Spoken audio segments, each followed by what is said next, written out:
السلام عليكم. عليكم السلام. لاباس عليك؟ لاباس الحمد بخير. لله، وانت كلشي مزيان؟ الحمد لله. انا فرحان بزاف بزاف بزاف اليوم ان معنا لاله جورجيا. ولكن شكون هي جورجيا؟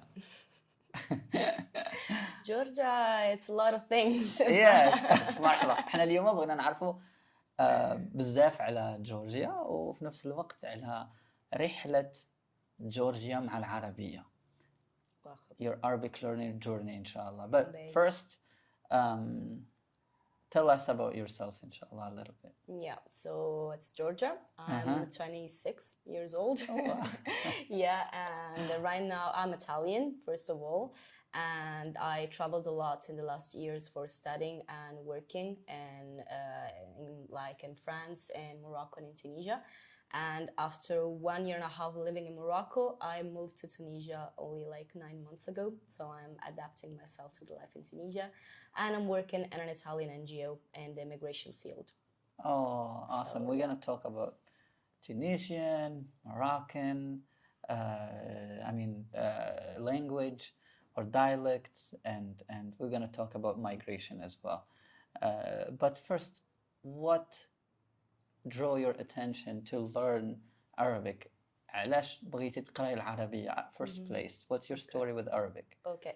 في البداية بديت نقرأ اللغة العربية دابا شي 8 سنين هذه، واخترت لافاك ديال اللغات الأجنبية في الجامعة في سينا باش نسافر وباش نكتب على المكان مختلف وعلى الثقافة مختلفة في العالم. جميل. علاش حيت في هذا الوقت بغيت نكون صحفية. Yeah. ودابا انت صحفية؟ لا. A lot of things changed in the meantime. ولكن العربية stayed. العربية stayed with me. Yeah. إذا في البداية بغيتي تقراي العربية باش تكوني صحفية. Yeah. ولكن غيرتي رأيك. You changed your mind, right? Yeah, exactly. And the reason why at the beginning I wanted to study Arabic is that it's a very specific one. Is because I was passionate about a writer, an Italian journalist that traveled a lot. They wrote many books that were translated in more than 10 languages. And I started having doubts about this passion, about this famous writer, because she started writing books about Arabic countries and about people like Muslims and about Arabic speaking countries. And it turns out that she was Islamophobic. And the thing is, the more she was talking about the subjects and she was driving the attentions of Muslim immigrants coming to Europe and being a threat, the more I started doubting about her arguments, because she didn't speak Arabic, she didn't know the culture that well, she traveled in those places, but she kind of pointed out only the extremes of those realities that she saw. So that's why I started to be interested in Arabic speaking countries and in Arabic as a language and in Islam in general. I started doing research, and I started also seeing how medias in Europe were talking about Arabic speaking countries, about Islam, about Muslims, about Arabs, even though there's not the same thing. Arab doesn't mean Muslim, Muslim doesn't mean Arab, but in Europe it's kind of one thing. شلادة, yeah. So yeah. عجبني بزاف التعبير هاد شلادة. إلا بغيتي تختاري لنا شيء واحد, like if you can tell us something that you heard or you kind of learned from the media, and when you came to Morocco or Tunisia and you find that this is not true, what would it be? Well, for example, the fact that Muslims do not accept to talk or to stay with people having other religions or being Catholics or Jewish or whatever, and being very strict in the religion, only talking about religion, not seeing anything else. And that's absolutely not true. People are always ready to hear another part of the story, to share what Islam is like to them. And that's something that maybe Europeans do not expect from Muslims in general. And the idea that all the women have hijab and all the women are submissive and everything. I mean, the reality is quite different than that. And that's what I discovered when, not only when I came to Morocco, but even before. Like the reasons that brought me to discover like Arab countries and the Arabic language and Arabic cultures, even though there are many, and Islam, was to discover and learn if those stereotypes were true or if only a part of the stereotypes were true.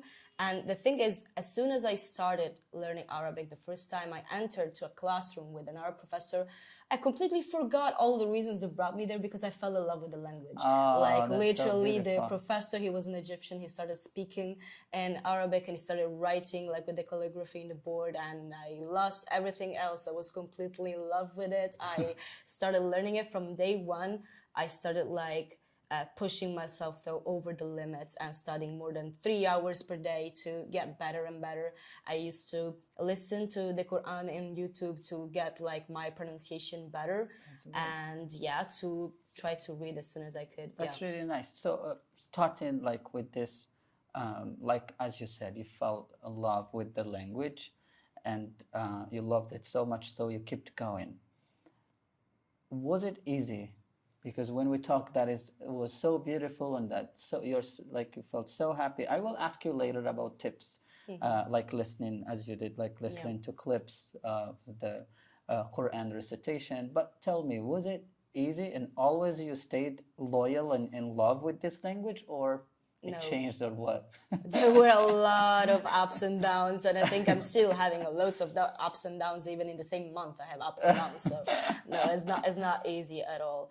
But at the beginning, I was very excited. So like at the beginning, it was actually pretty easy because I was very committed. So the funny thing is that when I asked people around me, you know, like, should I learn Arabic? Should I not learn Arabic? Even like expert people that already studied languages, they were like, well, no, you will never actually learn it. It's gonna be hard. Maybe you can learn Fusha, but then you will go to like an Arab-speaking country, you won't understand a thing. It's easy then to speak dialect and stuff. So I mean, the returns that I had were not that positive, but I really didn't care at the time. So I was like, okay, I want to learn Arabic. I will learn Arabic. No one can change my mind about that. And I must say, at the beginning, so the first 2 years at university, it was quite easy because what the university was asking me, I could do. In a sense that I was studying a lot the vocab, I was studying a lot the grammar. I was very good at grammar. Like I was very, very good at grammar. So like I could handle it. The problem was when I went outside of Italy to do an Erasmus in France, and I discovered that in other parts of the world, they also speak Arabic, not only doing grammar and exercises and reading comprehension. And that's where all the problem arose, because I arrived there and I had like, on the entry test, I had like 19 on 10 on grammar, so perfect. Then the speaking class arrived and I went out crying because I didn't understand a thing the professor said. So yeah, that was hard. That moment is where I realized that I could do nothing with my Arabic skills if I could not understand people speaking or if I could not speak myself. Awesome. But you went to Erasmus in France to learn Arabic. So in France, you learned Arabic, if I understand. I learned both in the sense that I didn't speak French before. So at uni, I was specializing in 3 different languages, in Arabic, English, and French. Nice. So I went to an Erasmus in France, in Nantes, to actually learn French because I only had an A2, so I mean, not enough to communicate. And I almost had a better level in Arabic than French, so that's, says a lot about me. But yeah, I went there and they had an amazing classes of Arabic. They had 4 different classes, like the speaking class, then the tarjama, the translation class and reading comprehension. Then they had the civilization class and the grammar class. So 4 classes. So I studied more than 9 hours per week just at uni, adding all the French classes and other subjects. So it was very hard. But most of my time I was studying Arabic because it was really encouraging me, to go on, to learn more. But what happened is that while I could manage more or less to keep on with grammar and reading comprehension, it was impossible to start from zero alone in the speaking part. And that's when a special person to me arrived. I met a Moroccan I met a Moroccan in Nantes that welcomed me, was like the first person I met in Nantes. And he welcomed me and he helped me out to adapt in France, which is not that easy, even though I'm Italian, you know, like French culture and French language are not that easy in France. So he literally helped me out a lot. And when he understood, when he discovered that I was struggling a lot with Arabic speaking classes, he started to help me in Fosha. So he was helping me in the afternoons, both with French and with Fosha, and we were having like big conversations. And that's where I started knowing about Morocco. So I started discovering Morocco with him. He told me everything about all the cities. He showed me pictures. He started talking about the makla, about tagine, about couscous. And I think shwiya b'shwiya, I started falling in love with the country even before going there. So thanks to him. But yeah, so at the end of my 5 months Erasmus, which was not long after all, I remember I could actually speak like Arabic after 5 months. So I was amazed by myself. I was very proud of me because I mean, only 5 months before when I was in Italy, like this didn't exist. And then 5 months after, everything changed in my life. So when I went back to Italy, and it was hard to readapt, you know, to rebuild a life again in Italy as nothing happened. I had just to finish my degree to have my bachelor degree. And I remember that what kept me going like in those months was some pictures that I put on the wall of Marrakesh and Chefchaouen because every day I was waking up and I was like, okay, if you keep going, if you keep studying, you will go there. Next year you will be there. And that's funny because those pictures that I took, the next year I was there, and it's me that took it in the same places in Chefchaouen and Marrakesh. That was like my gift after the BA, after the graduation. That's really nice. That's really nice. So you graduated and then you kept learning Arabic. How? Yeah, so at first I had like a gap year because I went to England to do internships in language schools. And in the meantime, I also went to Morocco for the first time. So I didn't want to give up because I knew that if you live Arabic, like if you forget Arabic, if you leave it for a few years, then it will be hard to keep it, you know, to start learning it again. So I wanted to strengthen my skills in languages, in all the languages that I study. So that's why I did the first Erasmus in France to, you know, make like my French better, improve my French. And then I went to England to do the same with English, and then I went to Morocco. So actually I could have chosen between many countries. So like I was thinking about Jordan, then about Egypt and Morocco.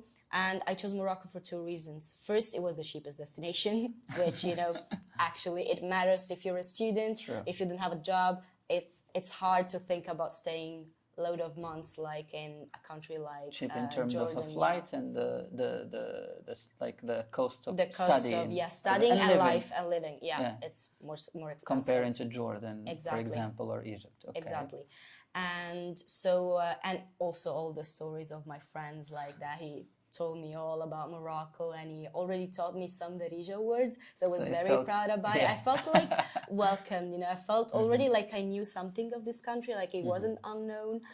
And yeah, so I went to Morocco and I studied like Arabic. I did an intensive like course of modern standard Arabic and Darija for the first time, and it was like just amazing. Like when I stepped my first foot like in Morocco, I felt like I finally, after 3 years of studying that language and of dreaming of being in an Arabic country, finally that was the moment. I feel like it wasn't real, like I was in a movie or in a dream, and I was there and I could actually, you know, practice that language that I was only reading and writing in books.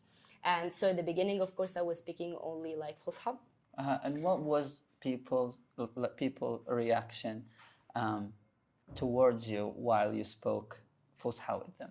They were very happy at the beginning. They were, I mean, you could see that they're not used to it in the sense that I was living in the Medina. So like they were not used to it, like to see, you know, a foreigner, a Gauria, you know, speaking Fusha with them. I know that it could be funny also, you know, just hearing Fusha. It's not something that you hear that much in the streets of the Medina. But they were helping me. Like straight away, they understood that I was learning Arabic. I explained it to them. So we were like, okay, we're going to help in this process, you know. And I remember there was like a mulhanut near my place where I used to buy water every day. And at the beginning, I only spoke Fusha. Then with Darija, things started changing a bit. So I was trying to, you know, overcome. So I started mixing the two. And he was like, that's not how you do it. You need to learn Fusha. Fusha is more important. I'm not going to speak to you in Darija. So I was like, okay. So actually people wanted to practice more Fusha with you than Darija. When they know you know Fusha, they spoke with you Fusha. Exactly. So, or like some people, I would say. Wow, this is amazing. Okay, let me ask you a question. You studied Fusha and you studied Darija. Was Fusha helpful in learning Darija, or it was completely different to you? No, it really was, to understand like even the construction of sentences, or sometimes I know that in Darija there are a lot of French word or Amazigh words or Spanish words, so it's a mixture of, you know, different languages. But a lot of words come from Fusha. So like sometimes even though I would not understand the whole sentence, there was always like an Arabic word in the middle that I can, you know, understand. I would say when depends on some streets, they speak more Arabic than French, or more, or like most of the streets, I would say, when we talk about that. Even in Darija, we can say there are probably 80% of the Fusha, so definitely helped you. But also in the conjugations, the verbs, like even though it's different. I mean, in Darija, it's very different.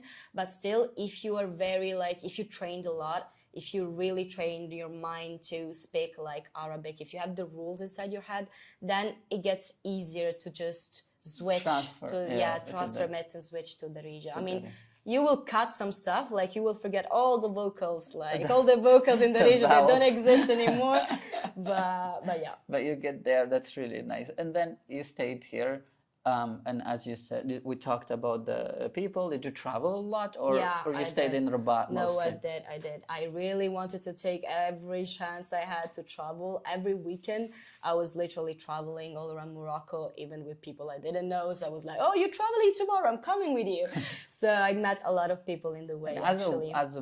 Like I would say, as a girl or like a woman, did you feel safe? Did you feel that you can travel alone? Because as you talked about stereotype, a lot of people think as a woman it might be so dangerous for you to travel here, or it's not allowed, or you can go out alone or not. Tell us more about this. I think at the time I preferred to travel with someone, in a sense that, okay, someone that I didn't know that much, but still having a company made me feel like safe, because I didn't understand everything in the language. I could not understand everything people told me, and I wasn't feeling that safe all of the time.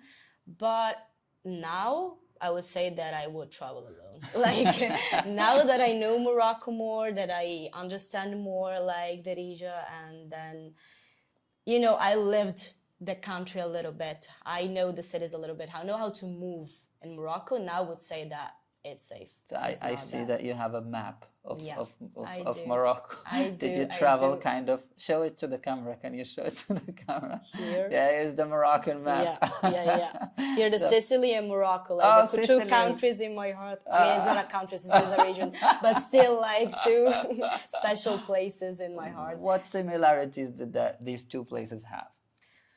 Well, I think maybe in the values, like something about the values is similar. Oh, that's like nice. For example, the value of family, like the attachment that you have to your own family.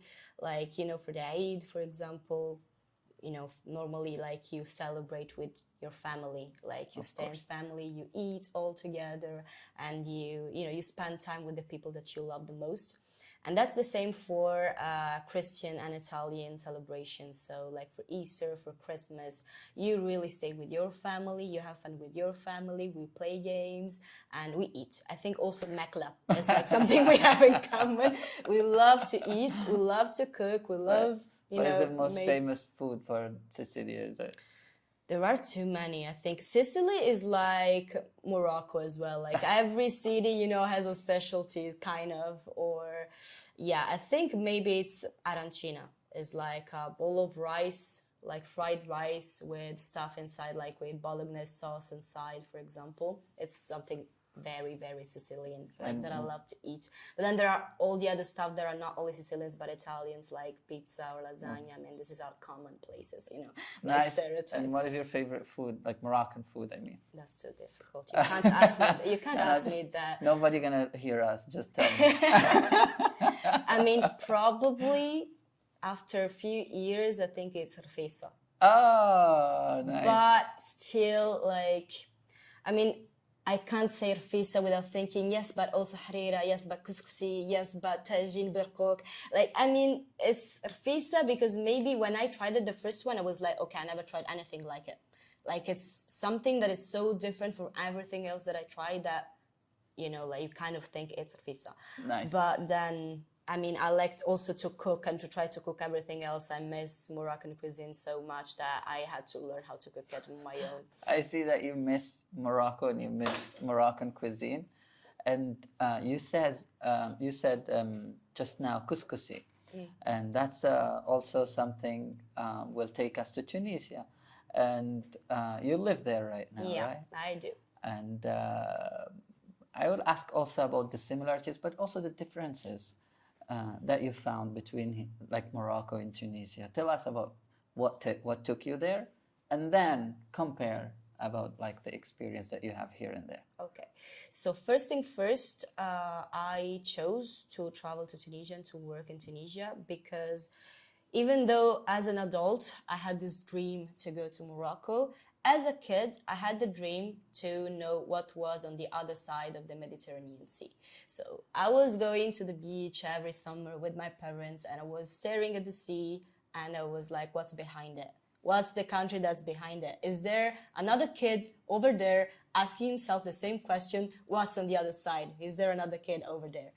And yeah, I was very curious about it. And we're talking about two very close places. Like Sicily and Tunisia are very close. They could be the same country and they were the same country, like at some point. So we share a lot of cultural similarities.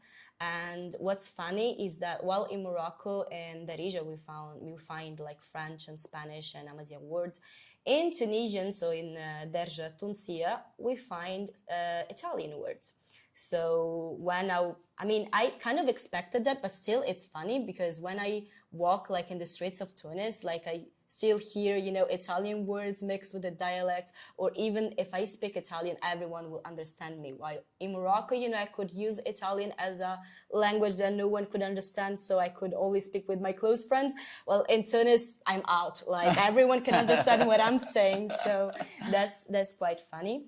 And yeah, even with food, it's quite different. Like, I mean, there's couscous, but here I know there's a big problem of fish couscous that no other Arab country accepts, and and only in Tunisia they do.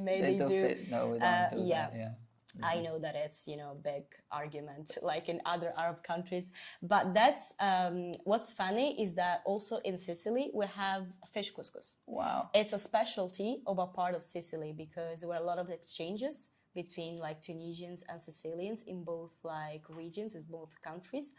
And yeah, couscous became definitely a specialty and like a part of Sicily, and they also do a festival of couscous. Wow. Yeah, every year they do a festival.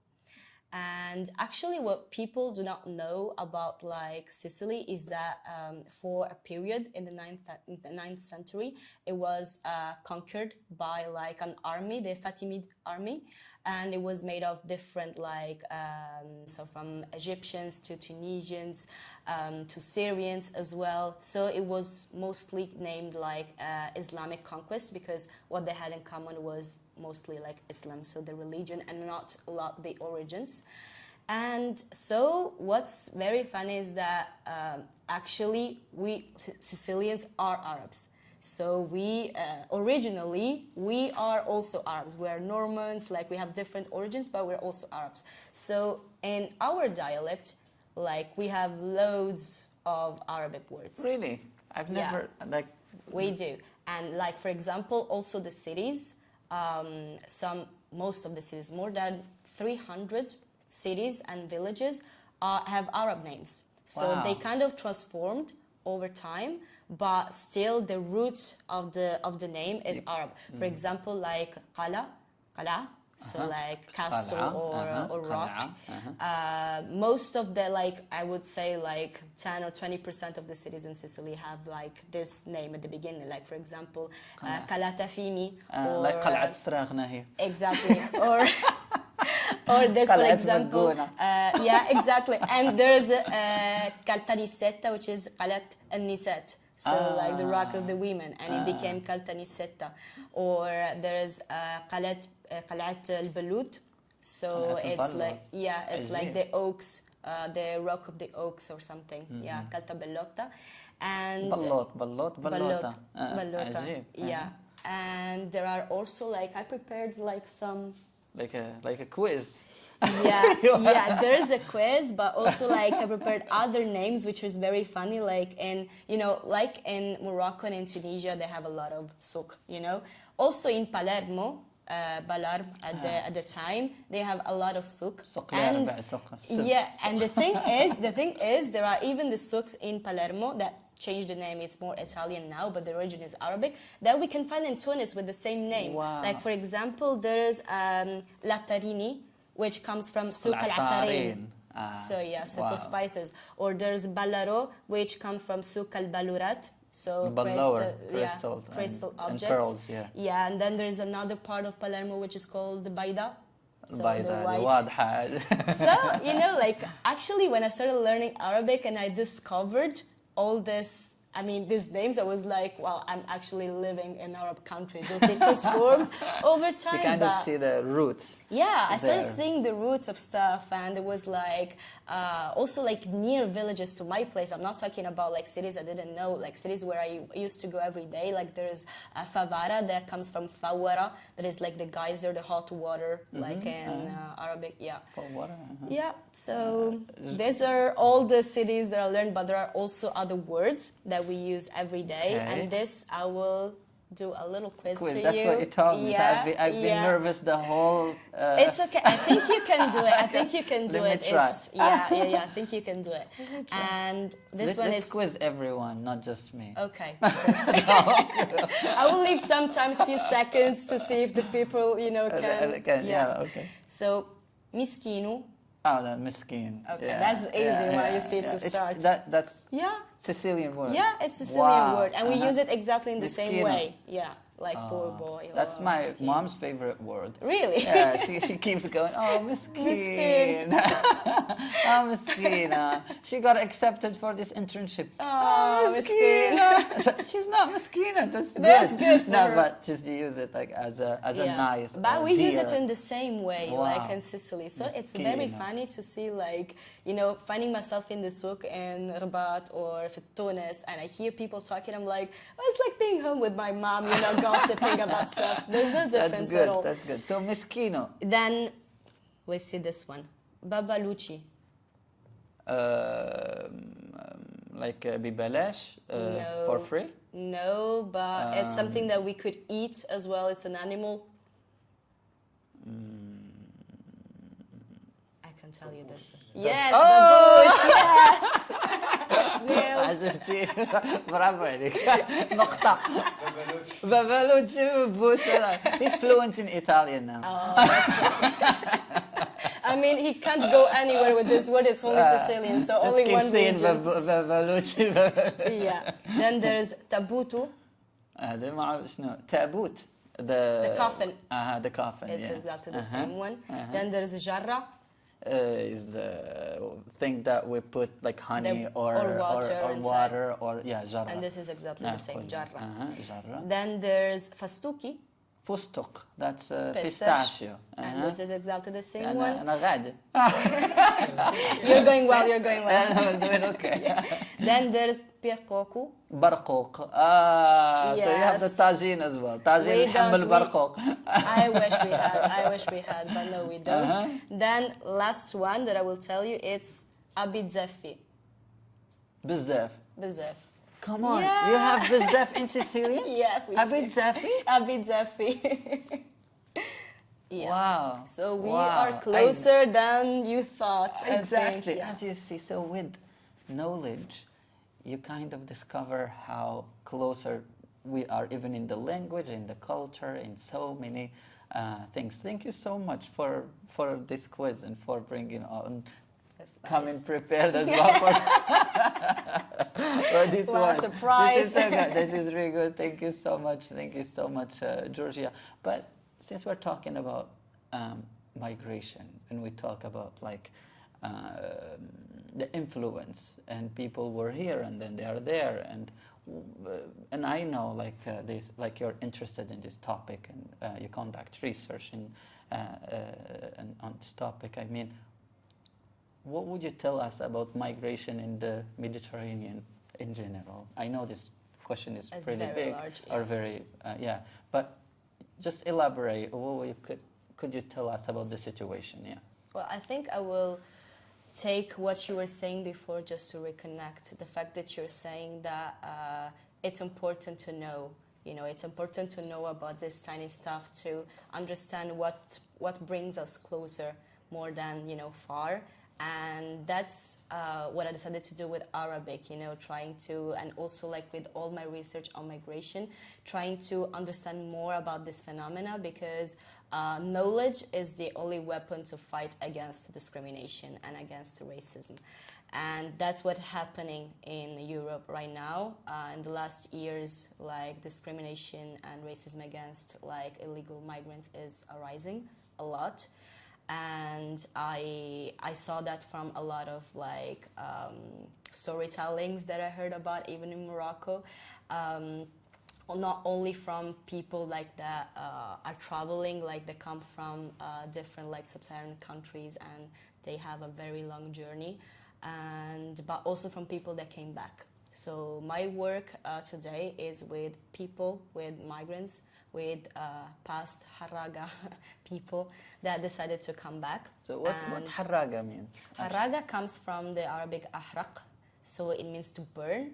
And actually this term has changed like the meaning over time, because at the beginning in the 70s it meant it wanted to indicate like the trespassing of the border between Tunisia and Libya, so people going from a place to the other, and when they could not go like legally, when they had to, you know, like burn their documents, then it started to, then after like the situation got rough to go to Europe and to France, it meant to burn the visas. So people like from Morocco or from Algeria and Tunisia used to go to France and then to burn their visas.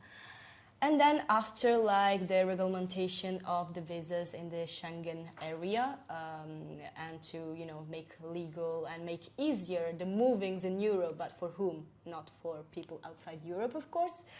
Harraga started to mean burning the borders. So burning the documents, so burning the identity that they used to have, but also burning the borders in itself.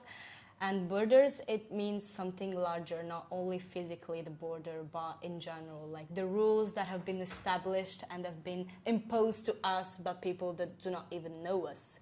So Harraga is like an identity, I think. It's even more than an identity. It's not just an action, but it's also like something that defies the laws somehow.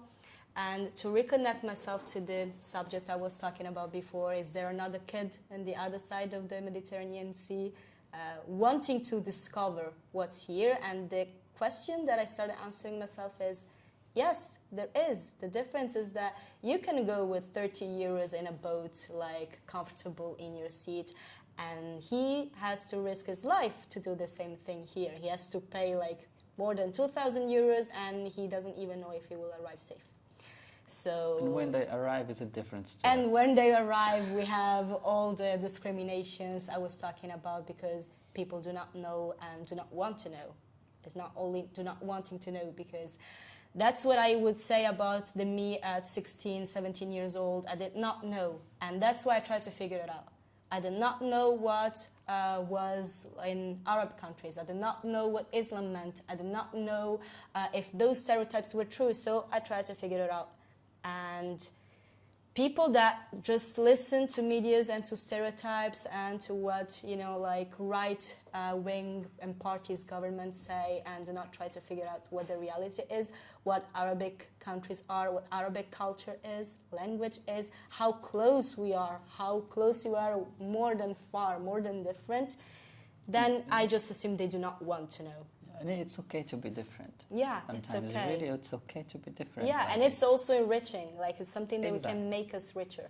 I learned so much from all my travelings, like in Tunisia and in Morocco. Like, it's funny sometimes to see how close we are. Like, you know, for example, Italians and French fighting above, like on cuisine and on pasta and stuff, and Moroccans and Tunisians fighting over couscous. I mean, it's kind of the same, you know, like the same thing, but it's also nice to see how different we are and how much we can learn from each other, actually.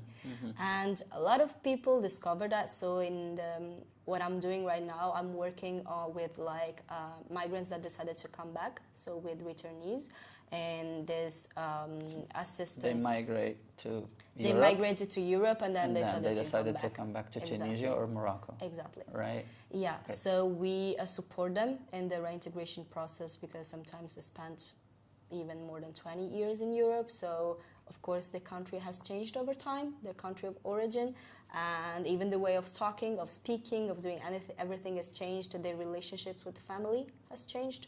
So I mean, sometimes they go and they kind of lose their place into the family. They also, like, they live a lot of different situations, a lot of vulnerable situations. They're not the people they were when they left.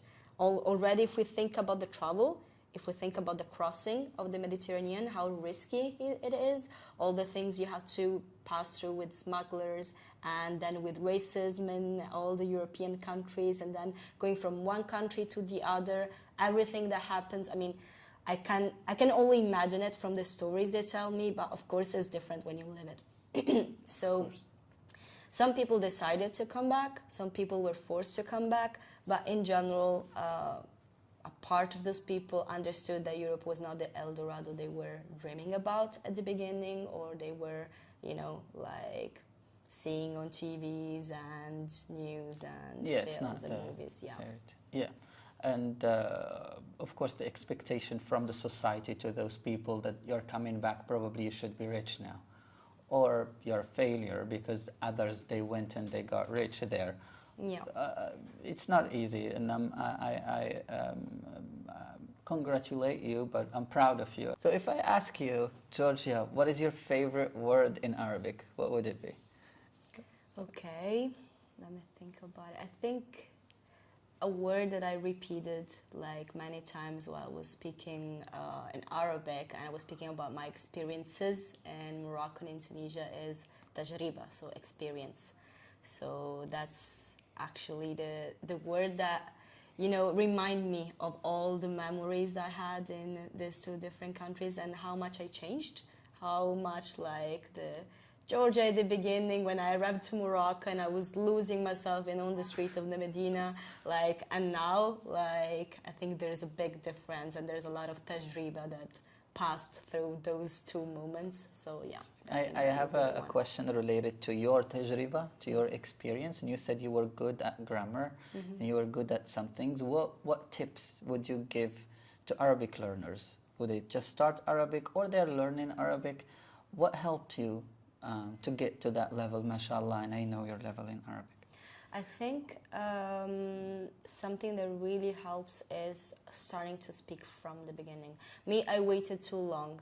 I learned grammar for 2 or 3 years. I was only reading and doing exercises. And then it's when I started speaking with someone, with a Moroccan friend I talked about, that I actually started being confident, and I started being like understanding what other people like were saying. So I think what I didn't do enough was listen. Like, I mean, I used to listen to Quran recitations just to improve my pronunciation, but not to understand. So I wasn't doing enough listenings to understand. I thought it was impossible. So I was trying to keep myself in my comfort zone, where I was like, okay, I'm good at grammar, I'm good at reading, I'm good at doing exercise. Why should I bother to complicate my life and actually try to do listenings? Well, that's the problem, because at some point you have to travel, at some point you have to communicate. Yes, so you can't only write text. It's amazing to write text, of course, if you're able to do it, but still you have to go out of your comfort zone. And something very important that I would have liked someone to encourage me at the time was to go and speak to people. Like me, I remember that I had like some Moroccan guys that I knew back at university, and I was shy. I was like studying Arabic. They were like helping me with my exercises, but I would not like dare to speak to them because I was so shy. While they were actually also learning Italian, and they were doing a very big effort to speak Italian to me. So we were either speaking French, either speaking a little bit of Italian, but I was not doing enough effort to go out of my comfort zone. I went out of my comfort zone completely when I went to Morocco. So I could have done it a step before. So when I was already in my country, I could have talked more. And this would have helped also other people to feel comfortable and to feel heard and listened and to feel comfortable in a country that it was not there. So that's what I would do now with all the experience and the stuff that I learned. Like every time that I go back in Sicily and I meet a Moroccan, it goes a conversation about food and about life and about Layla and about the Saha and about everything, and we talk for hours and hours. So nice. Well, with that, I want an advice in Italian, probably to this camera.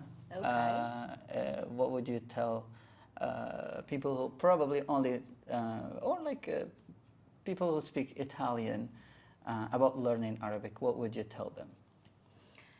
I would say non mollate, non è facile, sicuramente non è facile, all'inizio sembra di non capire nulla. In italiano abbiamo un detto, in Italian we have an expression that says, when you don't understand anything, you says, you're speaking Arabic. So, yeah, so, and my family tells me sometimes, you're speaking Arabic, so yeah.